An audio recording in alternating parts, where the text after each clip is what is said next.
Lara had been crying non-stop since night before. Buhat nang dumating siya sa kanila mula sa lakad niya, ay nagkulong na siya sa kwarto niya at saka umiyak ng umiyak. Mahapdi na ang mga mata niya. Subalit hindi naman niya mapigilan ang pag-alpas ng mga luha niya. Ang bigat-bigat ng dibdib niya at masamang-masama ang loob niya. She knew she had every right to feel bad. Sinong babaeng hindi maghihinagpis pagkatapos mahuli sa akto na may ginawang milagro ang nobyo nito? Iyon mismo ang nangyari sa kanya nang nagdaang araw. Umpisa pa lang ay hindi na maganda ang araw niya. Sumumpong ang disminuriya niya. Kaya nangyayain siya na mag-clubbing ni Nico, ang walang hiyang boyfriend niya. Ex-boyfriend niya ay tumanggi siyang sumama. Papagabi na nang bumuti-buti ang pakiramdam niya. Tinansya niya ang kanyang katawan. Nang sa pakiwari niya, ay kaya na niyang gumimik at iyon ay napagpasyahan niyang gawin. Sa halip na tawagan para magpasundo, ay naisip niyang puntahan na lamang si Nico sa townhouse nito. Tiyak niyang naruroon lamang ito. Dahil sa pagkakaalam nito, ay hindi matutuloy ang lakad nila. Ang intensyon niya ay sorpresahin ito. Ni sa hinagap ay hindi niya naisip na siya ang masusurpresa sa ginawa niyang iyon. Pinatuloy siya ng maid nito sa bahay. Kakatwa ang naging reaksyon ng kawaksi nang makita siya nito. Kapuna-punang nanlaki ang mga mata nito. Kasunod niyon, ay mabilis na lumipad ang tingin nito sa itaas ng hagdan, sa gawin ng kwarto ni Nico. Nang bumaling uli ito sa kanya, ay bakas ang pag-abahala sa mukha na nagpakagat-labi ito. Kinutuban kaagad siya ng hindi maganda. Nang iwan siya nito para ikuha di umano ng maiinom. Bagay na iginiit nito, kahit sinabi niyang wag na, ay natagpuan na lamang niya ang sarili na pumanhik sa hagdan. Kusang dinala siya ng mga paa niya sa tapat ng kwarto ni Nico. Dahang-dahang niluwangan niya ang awang ng pinto, saka sumilip sa loob. Nakita niyang may kausap si Nico sa intercom na nakasabit sa dingding ng kaibayo ng pinto. Ang likod nito ay nakaharap sa kanya. Nahulaan niya na malamang ay maid nito ang kausap nito. Marahil ay inabisuhan ito ng kawaksihingil sa pagdating niya. That was okay. There was nothing wrong with that. Ang hindi okay ay ang katotohanang walang kasaplot-saplot sa katawan. Ang salawahang boyfriend niya, maging ang babaeng nakita niyang nakadapa sa kama nito. Ano pa bang maaari maging konklusyon ng isip niya? Kundi kakatapos lamang mga lantari o nakatakda pa lamang mga lantari ito ng iba. She wasn't born yesterday. That was blatantly clear. Her asshole of a boyfriend was cheating on her. Kung gaano katagal na itong nagtataksil sa kanya, ay wala siyang idea. Wala naman kasi siyang nakitang palatandaan na nagkukulang ito sa pagsasama nila. She remembered gasping quietly loudly, right about then. Dahil sa tunog na nilikha ng pagsinghap niya, ay napalingon bigla sa kanya si Nico. Nagulat ito, at nanlaki ang mga mata nang makita siya. Subalit agad din naman itong nakompose ang kanyang sarili. Dinampot nito ang unan, at itinakip iyon sa salawahang ano nito. Pagkatapos ay nilapitan siya nito. Listen baby, it's not what you think. Tanda niyang saad nito. Diyan ka lang. Don't you dare come near me. You make me sick. Don't waste your breath explaining either. Beginning this very minute, we're through. Got that? Binirahan niya ito ng talikod pagkatapos niyang sabihin iyon. And just like that, their 6 months relationship came to an end. Hinayang na hinayang siya dahil minahal niya ito. Hindi naman niya sasagutin ito kung hindi. Nakilala niya ito sa party na isang mutual friend nila. Na-attract kaagad siya rito dahil gwapo ito at malakas ang dating ng personalidad nito. Sa kalaunan ay natuklasan niyang mabait ito. Kapag kasama niya ito, pakiramdam niya siya ang pinakamagandang babae sa balat ng lupa. He had his way of making her feel cherished and important. Kaya naman, nang magpahiwatig ito ng interes sa kanya, ay hindi na ito nahirapang makuha ang oo niya. Naging maayos naman ang pagsasama nila. Compatible sila sa maraming bagay at masaya sila sa piling ng isa't isa. And all the while, that was that she presumed. Subalit hindi pala ganoon ang totoong lagay ng sitwasyon. Hindi ito masaya sa piling niya, sapagkat kung totoong masaya ito, ay hindi niya mahuhuli ito sa kandungan ng iba. That was logic 101. Once more, the questions came rushing in her head, one after the other. Saan ba siya nagkulang? Saan siya nagkamali? Akala niya ay mahal siya nito. Bakit biglang nagkaganoon? Bakit biglang naglantari ito ng iba? Hindi ba siya sapat para dito? Ano ang wala sa kanya na mayroon ang iba? Hindi maubos-ubos ang mga katanungan sa isip niya. She felt totally rejected. Ayaw na ayaw niya ang ganoong pakiramdam. It reminded her all too much of that encounter with her father that happened so many years ago. Parang pelikulang insidenteng iyon. Sagunitian niya sa kahit anong pilit niya ay hindi mabura-bura sa isip niya. Linggo ng umaga, nagtungo sila ng kanyang ina sa simbahan para dumalo ng misa. Nang matapos ay pinaghintay siya nito kasama ang yaya niya, malapit sa entrada ng simbahan.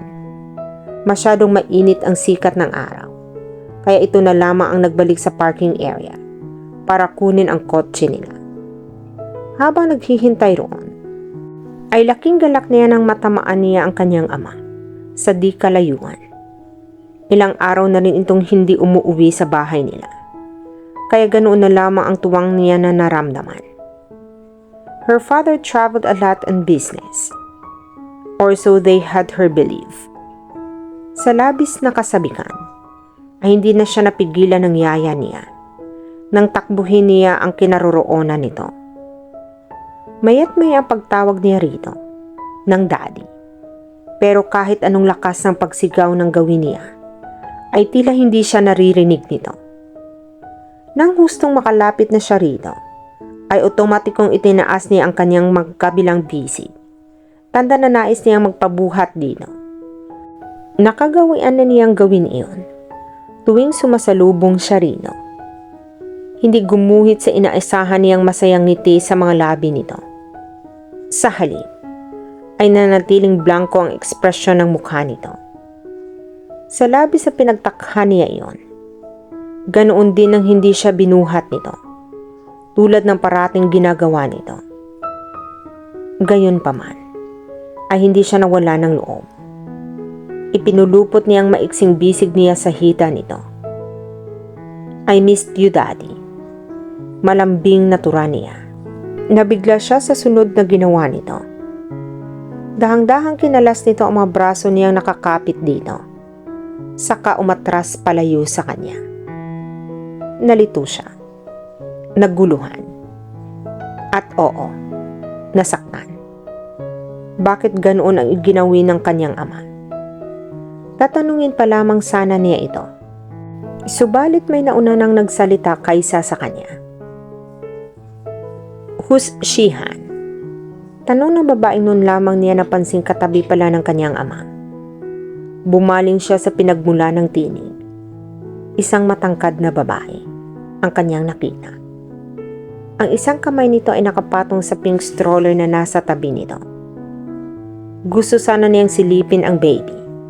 Subalit nag-alangan siya dahil mukhang masungit ang babae. Maganda ito subalit iyon nga. Mukhang masungit. Naisip niya kung pagtatabihin ito at ang mama niya, ay di hamak na mas maganda ang mama niya. I don't know, honey, her father answered. Really? Believe me, Han. I don't have no idea who this kid is. Bigla na lang siyang lumapit sa akin. She probably mistook me for her father or something. Lumipad ang tingin niya sa kanyang ama. Magkahalong pagtaramdam at hindi makapaniwala ang mababasa sa mga mata niya. Labis siyang nasaktan sa kanyang narinig. Hindi niya maunawaan kung ano ang dahilan at ikinatatwa siya nito. Her question started then. May naging pagkukulang ba siya? May nakaligtaan ba siyang gawin? Naging masamang anak ba siya? Sinisikap naman niyang maging mabait at masunurin. Bakit ganoon? Nagsisimula ng mangligid ang mga luha niya. Daddy? Nag-aalangang sambit niya.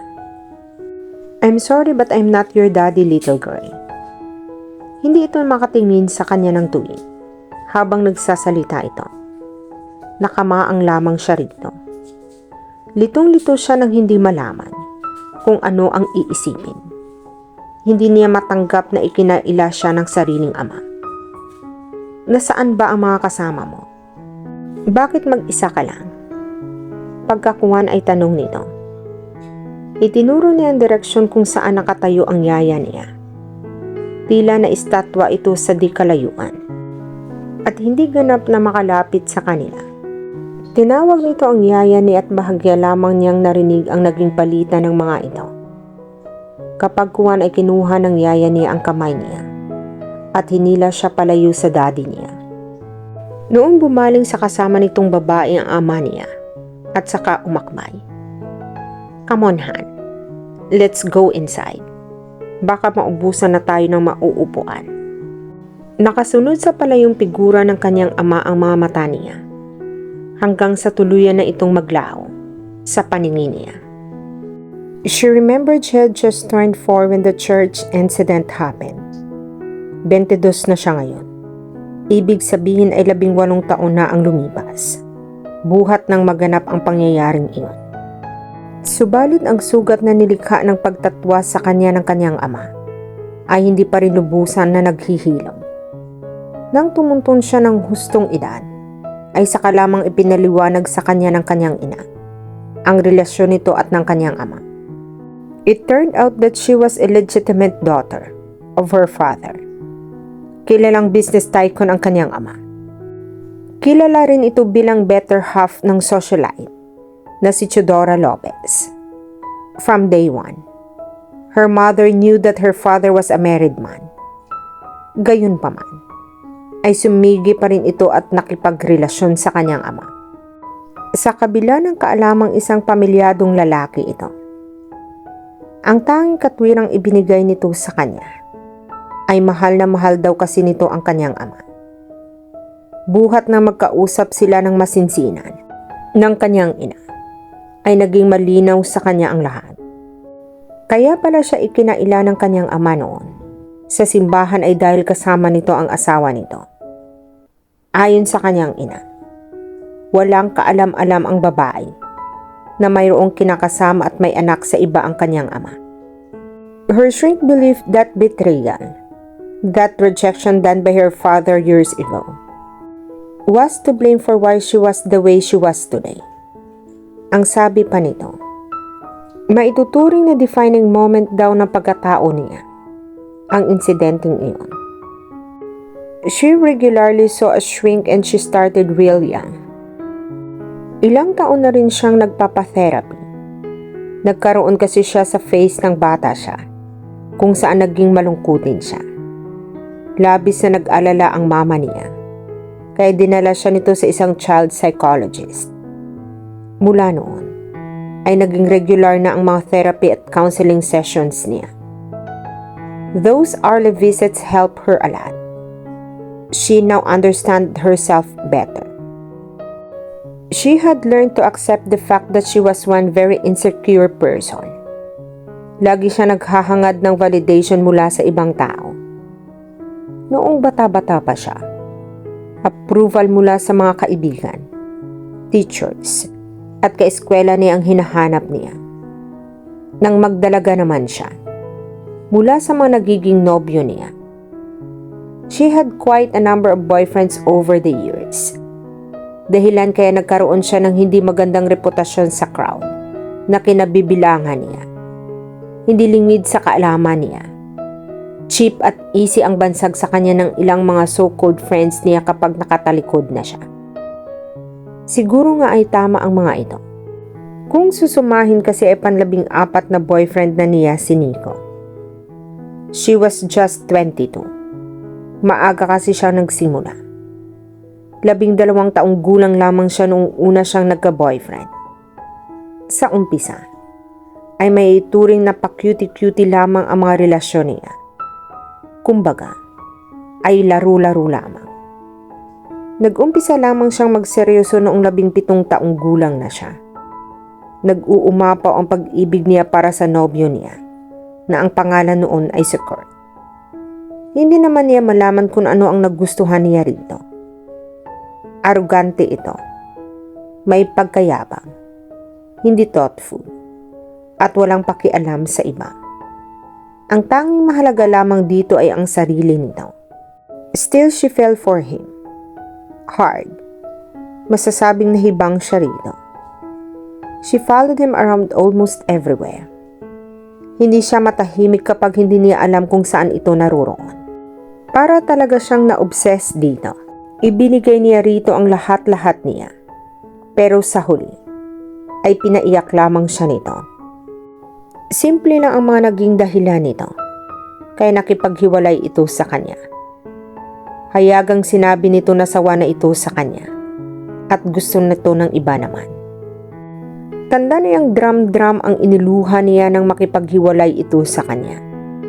Sa naisip niya ay naalala niya si Nico. Ilang drum ng luha kaya ang mapupuno niya ng dahil dito. Kung bakit naman kasi, ang malas-malas niya pagdating sa lalaki. Why was it that she always fell for assholes? Naidlip na din siya kahit paano. Ang sunod na namalaya niya ay ang tinig ng mami niya na tinatawag ang pangalan niya. Lara honey, wake up. Nagmulat siya ng mga mata. Saka bumaling dito. Napansin ka agad niya na nakabihis pang alis ito. Where are you going? Tanong niya sa namaos na tinig. I'm heading over your tita's place. Malapit na kaibigan nito ang tinutukoy nito. I see. Habang pinagmamasdan ito, ay parang nakita na rin niya ang sarili niya 30 years from now. Hindi lang iilang ang nakapagsabi na magkamukha silang mag-ina. Wala siyang reklamo roon. Her mother was a very beautiful woman. Kahit malapit ng mag-50 ito, ay mukha pa rin itong bata. Gusto mo bang sumama sa akin? Tanong nito kapag kuwan. Ngumiti siya saka umiling. Are you sure? Lihim siyang napailing. Kailangan pa ba nitong itanong iyon? Sigurado siyang napunanan nito na ang mugtong-mugto ang mga mata niya. Hindi ba nito naisip na wala siya sa tamang kondisyon para makihalubilo sa ibang tao? Yes, I'm sure. Anya. All right. See you later then. Her mom kissed her on the cheek before leaving her to the wallow once more in her misery. At dito na po nagtatapos ang part 1 ng ating kwento. Sabay-sabay po nating abangan ang susunod na kabanata. Be good, be safe, and God bless po everyone.